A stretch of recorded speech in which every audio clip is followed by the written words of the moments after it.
Assalamualaikum, I am Datulabi S. Uku Jr. So my topic is all about value chain mapping. So let's start. So first, the following question can guide what dimension to map. What are the core processes in the value chain? Core processes in the value chain, ito yung main step kung paano nabubuo at napupunta sa market yung product. Parang journey ng product from start hanggang mabili na siya ng consumer.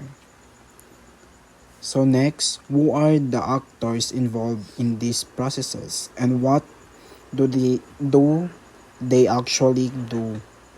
So actors involved and what they do, ito naman yung mga tao or groups na involved sa process like farmer, traders, processors, retailers. Bawat isa may specific role o trabaho para gumana yung value chain.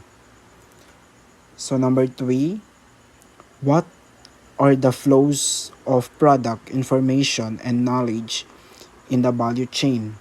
So flow of product, information, and knowledge, ito yung daloy ng product, information, at knowledge sa buong chain. Meaning, paano gumalaw yung product from producer hanggang consumer.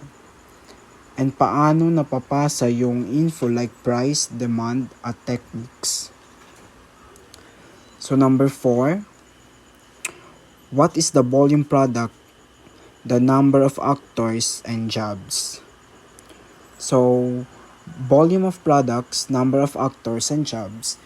Dito, tinitingnan gaano karami yung product na napoproduce, ilan yung taong involved, at ilang trabaho ang nagagawa dahil sa value chain. So, the 5th one is, where does the product or service originate from and where does it go? So, ito yung saan nanggaling yung product at saan siya napupunta. Example, galing sa farm tapos napupunta sa market hanggang makarating sa consumer.